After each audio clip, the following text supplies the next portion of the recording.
In the heart of a vast kingdom, there stood a grand castle, ruled by an aging king named Ulrich. Though wise and fair, the king was growing weary with age, and whispers of his impending end echoed through the royal halls. Yet, King Ulrich refused to heed the signs.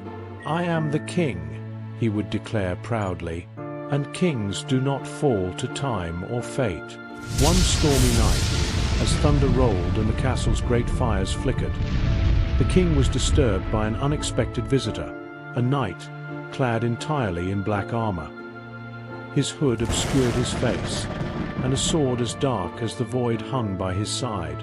The knight entered the throne room without a sound, the only noise being the quiet clink of his armor as he approached the king's throne. "Who dares enter my hall unannounced?" bellowed King Ulrich. Though his voice wavered ever so slightly, the knight slowly removed his hood, revealing a face pale as the moon, and eyes like two endless abysses. "I am the Death Knight," he spoke, his voice deep and hollow, as if carried from the depths of the underworld itself. "I have come for you, King Ulrich." The king's eyes narrowed. "Death cannot claim me," he said defiantly. "I have ruled for decades, and I will rule for many more." But the Death Knight simply stared at him, unmoved by the king's words. "No crown can protect you from the inevitable, Ulrich. Even kings must face their fate." Ulrich was not a king who would bow so easily. "Then fight me," he demanded, rising from his throne and summoning his guards. But when the guards stormed the hall, the Death Knight raised his hand, and with a mere gesture, the guards collapsed, like puppets cut from their strings, lifeless. "Your fate is not something you can escape through violence, Ulrich," the Death Knight warned, his voice calm but firm. "The time has come for you to leave this world, now standing alone." His breath shallow with fear, King Ulrich grabbed the royal sword hanging by his side. His hands trembled, but his pride would not allow him to surrender. "If I cannot defeat you in battle, then give me one last chance to prove my worth. One final challenge." The Death Knight paused, then nodded. "Very well, Ulrich. What challenge do you propose?" Desperate to cling to his life, the king thought quickly. "Let us play a game of strategy, for I am a king of wits as well as strength. If I win, you will leave me to reign a little longer." The Death Knight agreed, summoning a grand chessboard between them, its pieces made of bone and stone.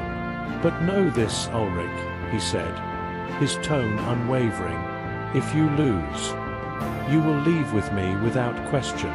The game began, and the king fought with all the cunning he had gathered over his years of rule. His mind raced with each move, calculating every risk and strategy, believing his life hung in the balance. But the Death Knight remained calm, his moves deliberate, patient, as if time itself bent to his will. For hours they played, each move a test of willpower, a clash of intellects. But as the game wore on, the king's confidence began to falter. His strategies crumbled before the silent power of the Death Knight's unrelenting logic, and in the end, the king found himself cornered, with no escape. "Checkmate," the Death Knight whispered, his voice as cold as the grave. The king stared at the board, his heart heavy with defeat. He had lost, and there was no denying it now. "So, this is how it ends," King Ulrich murmured, lowering his head. The Death Knight rose from his seat, his towering figure casting a shadow over the fallen king. "You have ruled well, Ulrich," he said, almost kindly, "but every reign must end, and it is time for a new beginning." With a heavy sigh, the king stood, his face pale, but his pride intact. "I see now," he said quietly, "death is not an enemy, but a final act in the great play of life." The Death Knight extended his hand. "Come with me, Ulrich. Your story does not end here. it merely changes. And with his head held high, King Ulrich took the Death Knight's hand. Together, they walked out of the castle, leaving behind the throne and crown.